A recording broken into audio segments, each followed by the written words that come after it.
Quinn, and I am a bookseller here at the Reading Room CLE, and this is Cha-Cha, our proprietress.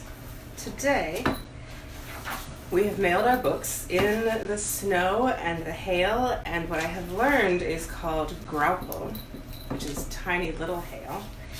And now Cha-Cha is going to have her dinner and her story in front of the fire. This is part 5 of Hans Christian Andersen's The Snow Queen, and it is called The Robber Girl. As they drove through the dark forest, the coach blazed and sparkled, so that the robbers lying in wait were quite dazzled. It was more than they could bear. "It's gold! It's gold!" they screamed, dashing forward and seizing the horses. They killed the postilions, the coachman, and the footman, and dragged little Gerda out of the carriage. "She's plump, she's appetizing, she's been fattened on nuts," said the old robber hag, who had a long stiff beard and eyebrows that hung down over her eyes. "She's just like a little fatted lamb. Yum, won't she taste nice?" And she pulled out her shining knife. It was terrible the way it glittered. "Ow!" shrieked the old hag the next instant. She had been bitten in the ear by her own daughter, who was slung on her back, as wild and mischievous as they make them. "You dirty little brat," said the mother, as she missed her chance of slaughtering Gerda. "She shall play with me," said the robber girl. "She shall give me her muff and her pretty frock, and she shall sleep with me in my bed." And then she gave her mother another bite, so hard that the hag went hopping round and round in pain, and all the robbers laughed and said, "Look at the bear dancing with her cub." "I want to ride in the coach," said the robber girl, and she had to have her own way, for she was so spoiled and willful. So she and Gerda got in, and they drove through stubble and gorse deeper into the forest. The robber girl was no bigger than Gerda, but sturdier, with broader shoulders and darker skin. Her eyes were quite black, with a look that was almost sad. She put her arm around Gerda and said, "They shan't kill you, unless I get angry with you. I suppose you're a princess, aren't you?" "No," said Gerda, and told her all about how she had been through everything and how fond she was of Kay. The robber girl looked earnestly at her and gave a little nod as she said, "They shan't kill you. Even if I do get angry with you, I shall do it myself." And then she dried Gerda's eyes and put both her hands into the pretty muff that was so soft and warm. Now the coach stopped. They had drawn up in the courtyard of a robber's castle. It was full of cracks from top to bottom. Ravens and crows flew out of the gaping crevices, while enormous bulldogs, each looking as if it could swallow a man, kept jumping out. But there was no barking, as that was not allowed.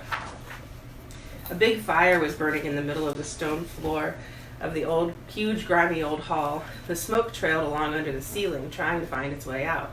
A great saucepan of soup was on to boil, and both hares and rabbits were turning on the spit. "You shall sleep here tonight with me and all my pets," said the robber girl. They got something to eat and drink, and they went over to a corner where there were rugs and straw. "You having trouble?"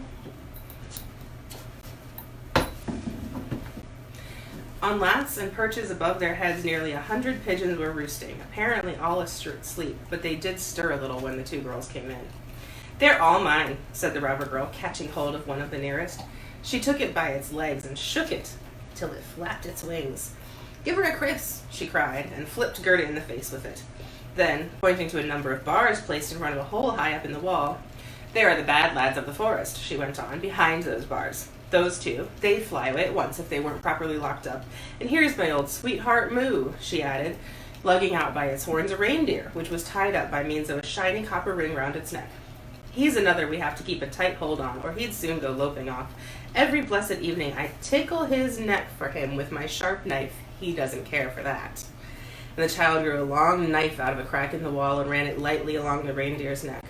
The poor creature let fly with its hoofs, and with a laugh, the robber girl drew Gerda down with her into bed. "Do you always sleep with your knife beside you?" asked Gerda, looking at it rather nervously. "Yes, I always sleep with a knife," answered the robber girl. "You never know what may happen. But now, tell me again what you told me before about Kay and why you started out into the wide, wide world." So Gerda told her all over again, and the wood pigeons cooed up in their cage, and the other pigeons slept. The robber girl, with one arm around Gerda's neck and the other holding the knife, went to sleep. You could hear that. But Gerda simply couldn't close her eyes. She hardly knew whether she was to live or die. The robbers sat round the fire, singing and drinking, while the old hag turned somersaults. It was a ghastly sight. Then the wood pigeons said, "Roo-hoo, roo-hoo, we have seen Kay." A white hen was carrying his toboggan. Kay was sitting in the Snow Queen's sledge as it skimmed over the wood where we lay in our nest. She breathed down on us young ones who all died except us two. Roo-hoo, roo-hoo. "What's that you're saying up there?" Gerda called out. "Where was the Snow Queen going? Do you know anything about that?" "She must have been making for Lapland because they've got snow and ice up there. Ask the reindeer, who's tied up with a rope. He'll be sure to know." "Ice and snow, yes," said the reindeer. "It's a lovely country where you can go bounding to your heart's delight in the great glittering valleys. There the Snow Queen has her summer quarters, but her regular palace is up towards the North Pole on the island called Spitzbergen." "Poor Kay," sighed Gerda. "Well, now you must lie still," said the robber girl, "or you'll get my knife in your tummy." In the morning, Gerda told her all that the wood pigeons had said, and the robber girl looked quite serious, but she nodded and said, "Never mind, we can manage." And turning to the reindeer, "Do you know where Lapland is?" "Who should know better than I?" the animal answered with sparkling eyes. "That's where I was born, and first jumped about in the snowfields." "Now listen," said the robber girl to Gerda. "You see that all our menfolk are away, but Moses still here, and here she'll stay. Later on, she'll take a pull out of that big bottle, and after that, have a little nap. Then, I'll manage something for you." With that, she jumped out of bed, gave her mother a hug round the neck and a tug of her mustache, saying, "Good morning, my own darling nanny goat," and her mother gave her such a rap under the nose that it turned black and blue.